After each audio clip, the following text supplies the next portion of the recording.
Hello there.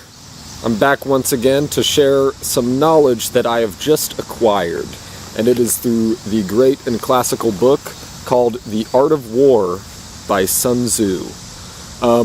This is a very old book, actually written in 500 BC, so a lot of the language that he uses and the tactics that he talks about are actually from war in the way far off past, when they were actually fighting with horses and chariots, when they were going up one-on-one, kind of stabbing each other. So a lot of the language that he uses is not really relatable to modern day. So what I'm going to be doing is kind of reading back some of the highlights of this book through my own lens, which is unique to marketing and business. So kind of what I've done is, the layout of the book is just kind of short brief chapters, and he just does little points. He just goes over little points that are numbered, so it's really good for kind of picking out little nuggets that you need that are just good bits of information. So what I'm going to do is go through a couple of them that stood out to me. I went ahead and highlighted them. And like I said, I'm just going to adapt those to kind of modern day business and marketing. So without further ado, let's get into it. This one is actually the first one is actually from the first page of the book, chapter 1, called Laying Plans. And so he talks about, this is kind of the philosophy for his book. I would boil it down to this. He says, "The art of war, then, is governed by 5 constant factors to be taken into account in one's deliberations when seeking to determine the conditions obtaining in the field. These are moral law, heaven, earth, the commander, and method and discipline." Now, just reading this out of context, it probably makes very little sense. But after going through the book, kind of what you realize is what he's talking about here is if let's just say you're in marketing, you've chosen to start off your career in marketing. You want to take control of every little thing that you can possibly take control of.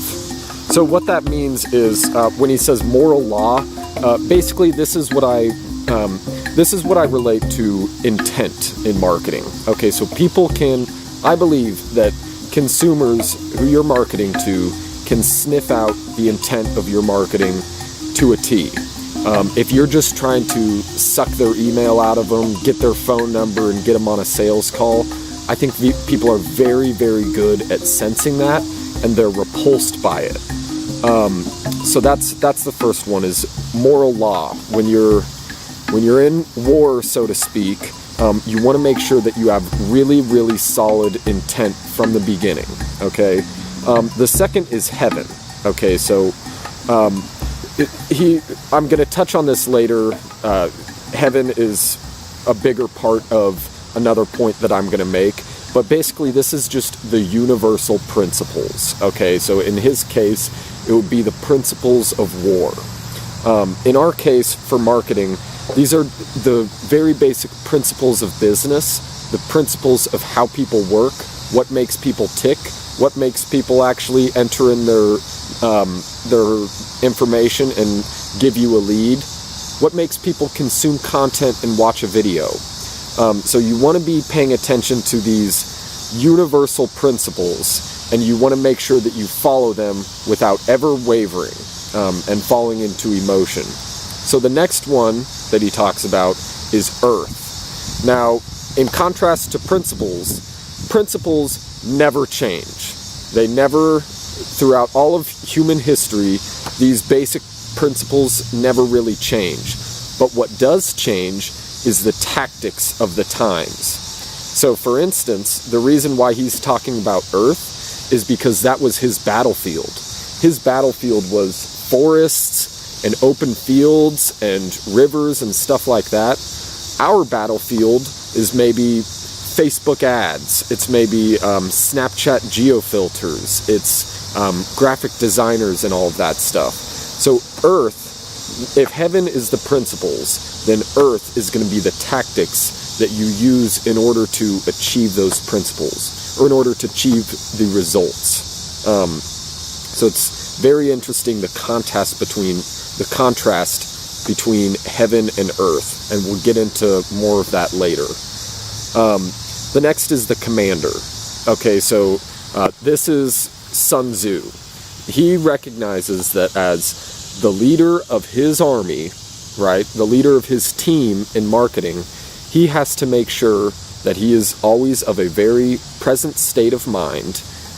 He has to make sure that he is very, very well disciplined, that he's sharp at all times, and if not, if he lets himself slouch, then the whole rest of the team is going to start slouching. So he recognizes that as the commander, the leader of the army, you need to take care of yourself first and foremost.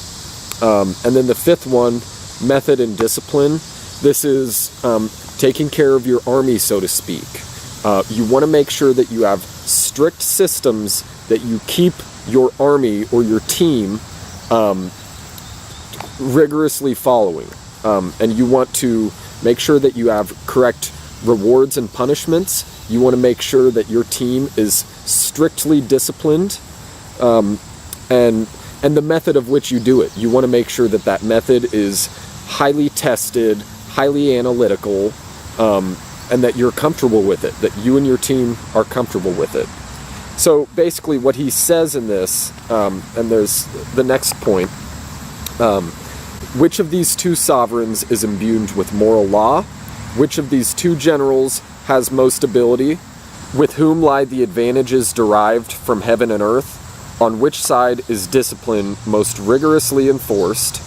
Which army is stronger? On which side are officers and men more highly trained? And finally, in which army is there greater constancy, both in reward and punishment? Okay, so basically he says that whoever follows these kind of 5 methods, or these 5 constant factors, whoever follows them more strictly, he'll be able to tell you before the war even starts which side is going to win. So that's very, very important for the field of marketing or the field of business, is you want to make sure that you set up the victory before the war has even started. Okay, so the next point that I took out of this is one that is close to my heart. Okay, this is on the topic of energy.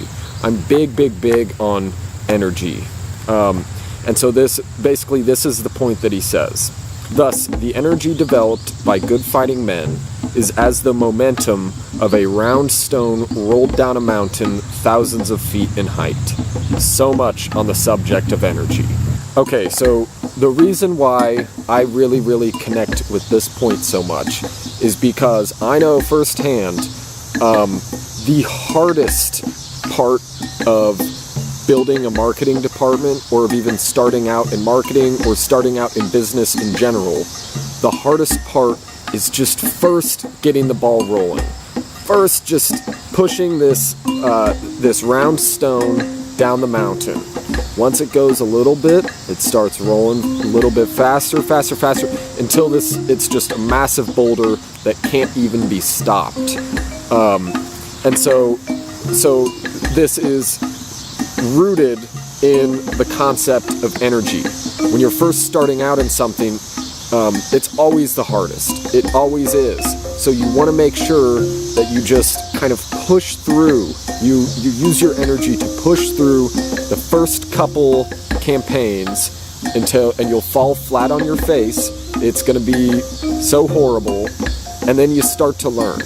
Okay? And then you put out the next campaign because you learned kind of what people respond to. Maybe you didn't have a strong enough call to action.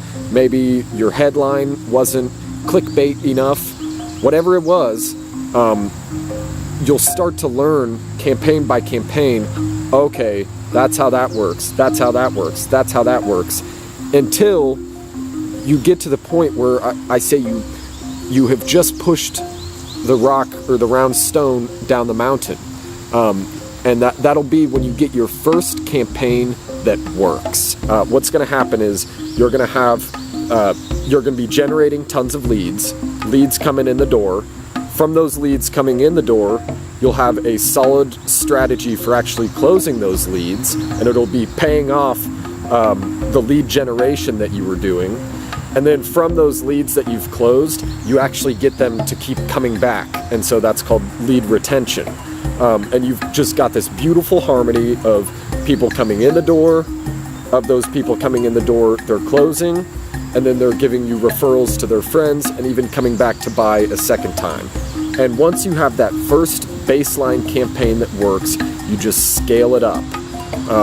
And that is just a beautiful, beautiful thing to be a part of. But getting to that point is the hardest part that you're ever going to go through. So what you really, really want to be focusing on doing is having your energy in the right direction where you're hyper-focused on those three things. You don't let any emotion get in the way of your decisions. You're just hyper-focused on lead generation, lead conversion, and lead retention. And then once you get that model to finally work, that stone will just keep on rolling down the hill.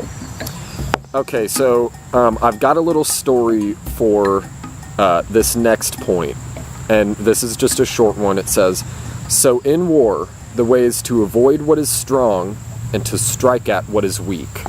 Okay, so we're going to use an example of one of my clients. In real estate, if you are marketing to residential homeowners, you're in probably one of the most brutally competitive industries in the world. And so the reason is realtors and real estate agents they're almost commoditized at this point. Everyone wants the same exact customer. They want the 55-year-old couple whose kids just moved out and they're selling this big ass home and scaling down. So everybody is going to have the exact same ad strategy to get them. They're going to maybe go on Google AdWords and they're going to buy up the keywords, those top keywords of sizing down or whatever keywords are being inputted by that couple, and they're going to try and go at it that strategy. Those keywords and marketing to that demographic on Facebook is going to be the most expensive lead generation you can do. So if you're just starting out, you have no shot at competing with the big guns who are just pouring so much more money into that. They're so much more advanced. They're so much more highly tested than you. So what you want to do is pick a weaker spot in the market where you can actually go after a group of customers who you have a solution for, and you see a route to actually get your foot in the door at a cheap price. So whatever industry you're in, there's always going to be the low-hanging fruit. And when you're just starting out, you want to go after that low-hanging fruit. Because as I mentioned, it's so hard to get the ball rolling at first. And so when you go after those easier markets, it's just going to be a little less resistance to get you started. And then once you get that ball rolling, then you can start to compete with the bigger guys. Once you've got, a couple models and a couple campaigns that are working, start taking risks and maybe start competing for the higher priced clients and stuff like that. But if you're just starting out, you want to have a myopic focus on what is important, and you want to make it the path of least resistance. Whatever is going to be the easiest path to get people from lead generated to lead closed, you want to start with that.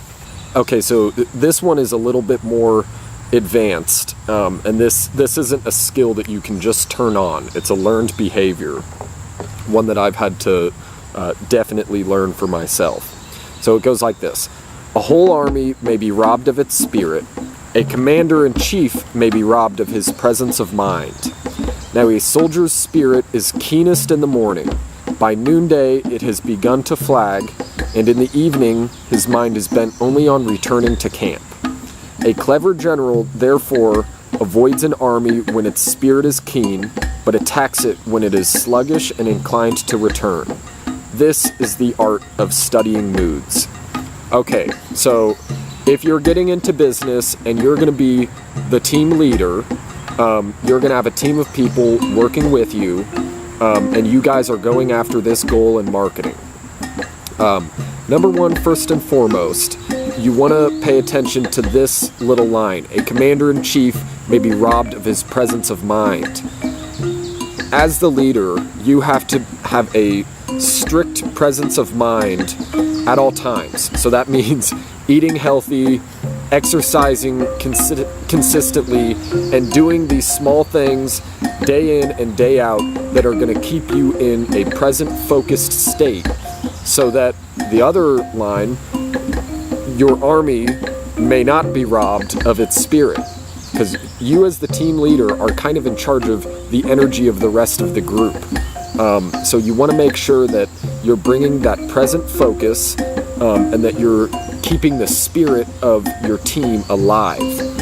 Okay, so this next part, what I take from this is keeping times in mind. Okay, so throughout a year, people are going to be in various moods at different periods of time. So for example, the obvious one is Christmas. People are in a state of mind in Christmas where they are giving.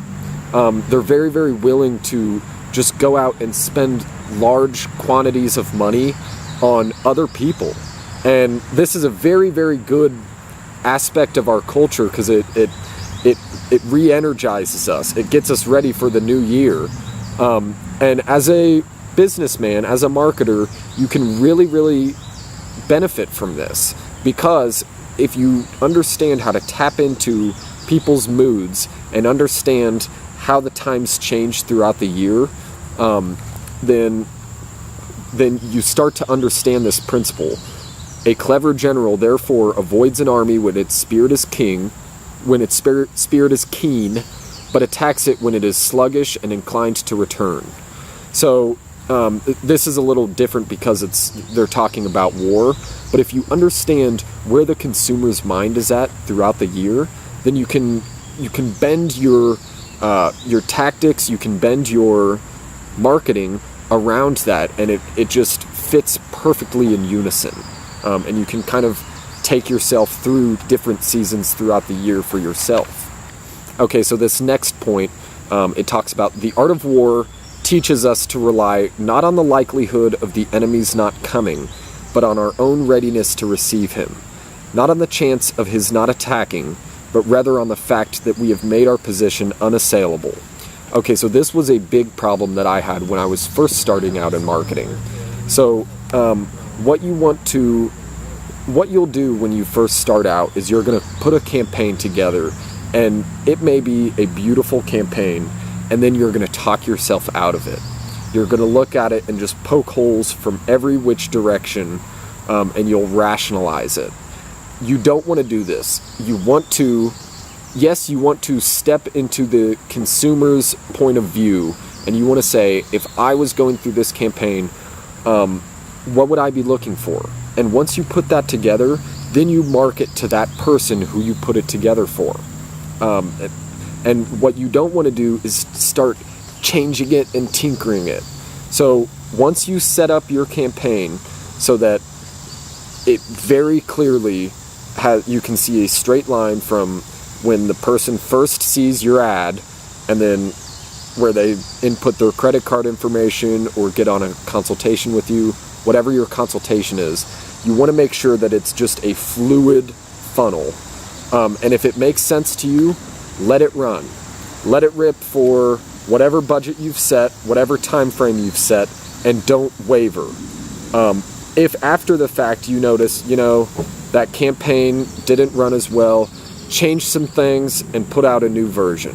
But what you don't want to do is start it, let your emotions get in the way, and then you tinker with it a bunch, and then the campaign is completely screwed up because you made emotional decisions to change it, And if you would have just kept it intact, then it would have been a great campaign. So you want to make sure that you don't get in your own way, if that makes sense. Okay, so here's where we start getting into a little bit of the heaven and earth stuff. So he talks about the natural formation of the country is the soldier's best ally, but a power of estimating the adversary, of controlling the forces of victory, and of shrewdly calculating difficulties, dangers, and distances constitutes the test of a great general. Okay, so the landscape of marketing. You don't want to use that to your disadvantage.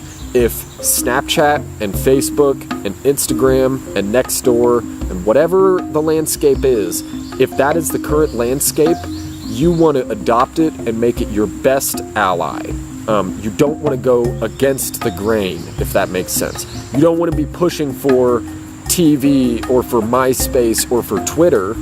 You want to adopt the current landscape as it is and make it your best friend. And then if you want to get to a really high level, then you want to apply the principles of marketing, the principles of what makes people tick, the principles of human nature. You want to apply those to the landscape of marketing as it currently is. It's so huge. And Gary Vee, he'll talk about this. He does a great job of that. He changes his strategy every single year, but the principles are always the same. Okay, so the next 2 points, they're on separate pages, but I'm going to use them together. Sun Tzu talks about the general who advances without coveting fame and retreats without fearing disgrace, whose only thought is to protect his country and do good service for his sovereign, is the jewel of the kingdom. He goes on to say, hence the saying, if you know the enemy and know yourself, your victory will not stand in doubt. If you know heaven and know earth, you may make your victory complete. Okay, there's 2 big keys to this. Are you in this for ego gratification? Or are you in this to be a man or a woman on their path? Are you in this to rub a pie in your competitor's face? Or are you in this to provide resources and actually build a tangible business that does good for the world? It's so huge because he'll talk about these military leaders would have a great, amazingly trained army, and they'll just march them into battle and just destroy a city, and it's in ruins, and these leaders will tout their ego and they'll walk out thinking that they're a fucking victor, or that they'll think that they're the most amazing, best leader in the entire world. But what they've done is completely drained their own resources. The city that they've taken over is now in ruins, so it does no good for them.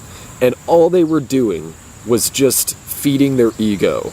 They wanted to be in competition, and they wanted to destroy the enemy instead of keeping a myopic focus on what is important, which is conserving resources and achieving whatever goal that you set out to achieve.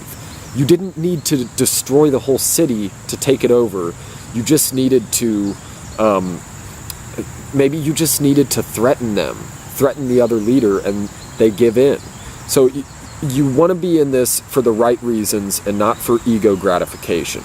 And then the second part is you want to have a meta-level awareness. So he talks about if you know heaven and earth, you may make your victory complete. So as I talked about, if you know the landscape of marketing, right? So the tactics that you need to take in order to achieve success, in order to achieve the sale, and then you sprinkle on the principles of human behavior, and you really understand those principles deeply inside yourself, then you can be victorious. And then in addition to that, if you also know the enemy, which can be your competition, or it could be you could talk about knowing the enemy, which is who you're marketing to. Basically, this just means if you have your own shit handled, you know the tactics, you know the principles, and then you also are able to step into the minds of your competitor or step into the minds of the person whom you're targeting, then you can really get this meta level awareness where you have your own strategy. It's always set, it's not wavering, unless the tactics or the landscape changes. And then you're also able to understand where the consumer is coming from, or you're also able to understand where your competition is coming from, and you're able to actually step into their minds and be able to give them whatever it is they're looking for that'll fuel your own success. That's when you can get to a place where you're really, that round stone is really just like rolling down the mountain. So it's this meta level awareness where you've got your own shit handled, and then you're now able to just react to things that are happening to you. So you've got your own strategy set, and then you just wait for other people to try and assert their will on you, and you're able to react properly. You can really get to an interesting place in marketing.